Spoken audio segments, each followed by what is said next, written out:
मिट्टी को उपजाऊ बनाना बहुत आवश्यक है। आपको प्रोडक्टिविटी हर साल मिलेगी, आप इंटरनेशनल मार्केट्स में compete कर पाओगे।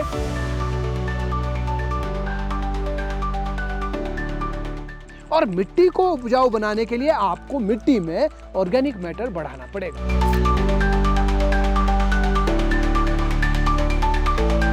हमने पिछले 4 सालों में लगातार पराली की मल्चिंग की।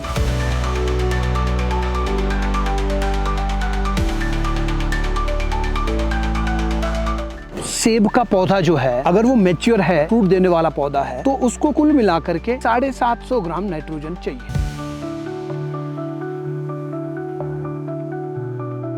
बागवान भाइयों नमस्कार।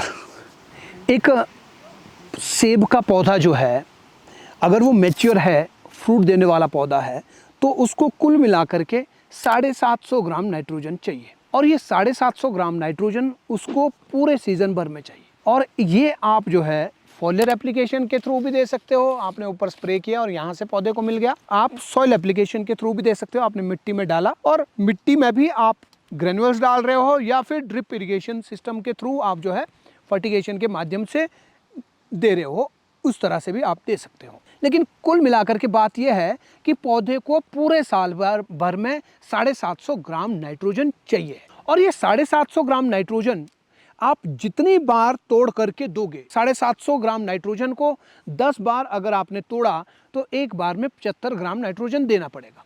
और अगर आपने 20 बार तोड़ा तो लगभग आपको 37.5 ग्राम नाइट्रोजन देना पड़ेगा। और अगर इसी को आपने 40 बार में तोड़ दिया तो एक बार में लगभग 18.5 ग्राम नाइट्रोजन आपको देना पड़ेगा। और अब आप खुद सोचिए, एक पेड़ को अगर आप 40 बार देते हो, 40 बार का मतलब है लगभग सीजन के दौरान आप हफ्ते 5 से 7 दिन में एक बार देते हो, लगभग 2 हफ्ते में 3 एप्लीकेशंस, 2 हफ्ते में 3 बार आपने खाद दी है। तो आप खुद सोचिए, एक बार सिर्फ 18.5 ग्राम नाइट्रोजन आपको देनी पड़ेगी। ये आपकी जेब के ऊपर भी खर्चा कम डालता है, क्योंकि आपको 18.5 ग्राम तो देना है एक पेड़ को। 1000 पेड़ अगर हैं तो 18,500 मतलब 18.5 किलो नाइट्रोजन कुल मिलाकर के लगेगा। तो इतना आसान होगा और पेड़ को भी समय समय पर मिलती रहेगी, उसको जब जब ज़रूरत है तब तब मिलती रहेगी। और यही कारण है कि आप जिस भी बागवान का बढ़िया सेब देखते हो, उसमें स्प्लिट डोजिन में न्यूट्रिएंट्स मिल रहे होते हैं। ये जो है सभी लोगों को ये करना चाहिए कि स्प्लिट डोज में ही दें। अब बात आती है कि ये जो 750 ग्राम नाइट्रोजन है, क्या ये पूरा का पूरा बाहर से ही देना पड़ेगा? नहीं दोस्तों, पौधे को जो है 2 तरह से न्यूट्रिएंट्स मिलते हैं, 2 तरह से। तीसरे की मैं बात नहीं करूंगा यहाँ पर, क्योंकि तीसरा उसका अपना सोर्स है जो उसने आजकल पतझड़ के समय में अपने स्टोरेज सेल में स्टोर करके रखा है। ये उसका अपना स्टोर है, लेकिन वहां आया कहां से?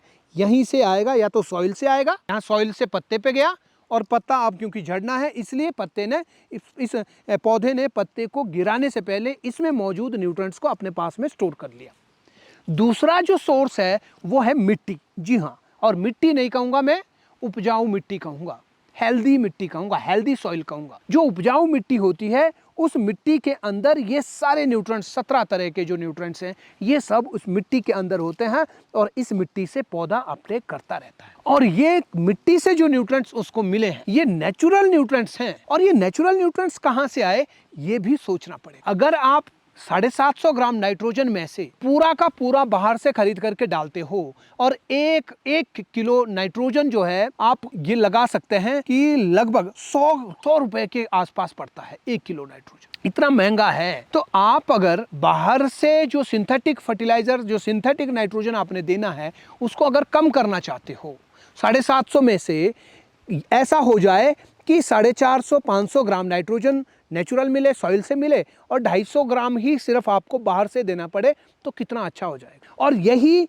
बाकी सब देशों में होता है। लोग मिट्टी के ऊपर बहुत काम करते हैं ताकि यहाँ से ज्यादा न्यूट्रिएंट्स मिले और कम जो है कुछ परसेंटेज वो बाहर से फर्टिगेशन के थ्रू दिया जाए। और यही तरीका बागवानी करने का है और खास करके 21वीं सदी में तो करना ही यही पड़ेगा। तब जाकर के आप क्वालिटी भी बना पाओगे, तब जाकर के आपको प्रोडक्टिविटी हर साल मिलेगी, तब जाकर के आप इंटरनेशनल मार्केट्स में compete कर पाओगे, या यूं कहें कि डोमेस्टिक मार्केट में इंटरनेशनल कंपटीटर्स के साथ आप compete कर पाओगे।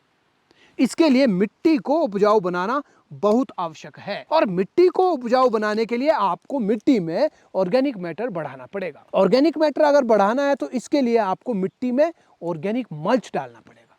ऑर्गेनिक मल्च यानी धान की पराली, भूसा, किसी भी फसल का अवशेष, इन सब को मल्च के तौर पे मिट्टी में बिछाना और फिर ये डिकम्पोज होकर के मैन्योर में कन्वर्ट होते हैं और मैन्योर से फिर ये और सिंथेसिस हो करके फिर ये न्यूट्रिएंट्स में कन्वर्ट होते हैं और इस प्रक्रिया में लगभग 8, 10, 12 महीने लग जाते हैं। इसीलिए आपको जो है सेब तुड़ान के बाद का जो पोस्ट हार्वेस्ट न्यूट्रिएंट्स हैं उनमें जो है ये भी ऐड करना कि हम या गोबर डालें या ऐड डालें या मैन्योर डालें, वर्मी कंपोस्ट डालें। हालांकि ये खर्चीला तो है, अगर आपको इसको सस्ते में करना है तो आपको ऑर्गेनिक मल्च का प्रयोग करना चाहिए और इसके साथ साथ जीवामृत आपको डालना चाहिए। ये सस्ता है क्योंकि जीवामृत लगभग ना के बराबर पैसे में बनता है, लगभग 0 लागत के आसपास जो है जीवामृत बनता है। जीवामृत आप जो है जमीन में अगर देते रहोगे तो केंचुआ की एक्टिविटी बढ़ेगी। केंचुआ की एक्टिविटी अगर बढ़ेगी तो मिट्टी को भी खाएगा वो और साथ ही साथ मिट्टी की गहराई में मौजूद न्यूट्रिएंट्स को भी ऊपर लेकर के आता है और उसको ऊपर की जो लेयर है यहाँ उन न्यूट्रिएंट्स को भी वो पहुंचाता है। हालांकि एक बड़ा प्रोसेस है, कभी दूसरी वीडियो में समझाऊंगा। हमने पिछले 4 सालों में लगातार पराली की मल्चिंग की है इस खेत की अगर मैं बात करूं, और साथ ही साथ जीवामृत हम लोग जो है 2018 से लगातार इस खेत में देते आ रहे हैं। इस खेत में मैं बात कर रहा हूं, बाकी जो खेत है वहां भी देते हैं, लेकिन इस खेत की अगर मैं बात करूं तो यहाँ हम लोग जो है पराली भी डाल रहे हैं, जीवामृत भी डाल रहे हैं इतने सालों से। इसी कारण से आप अगर यहाँ की मिट्टी को चेक करोगे तो बहुत अलग दिखेगी, बहुत ही पोरस है, मॉइस्चर होल्ड करने वाली सॉइल है, दानेदार सॉइल है। थोड़ा भी अगर कैमरा मिट्टी के ऊपर घुमाया तो आपको दाने दाने नीचे मिट्टी के नज़र आएंगे।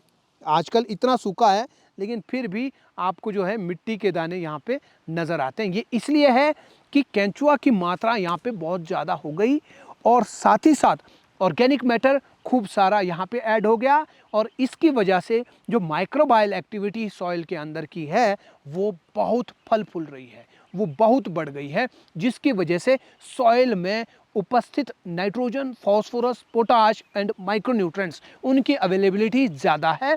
और जब ये ज़्यादा होती है तो फिर इसका मतलब है कि आपको फलदार पेड़ में जो 750 ग्राम नाइट्रोजन देना है उसका बड़ा अंश यहीं से ही पौधे को मिल जाता है।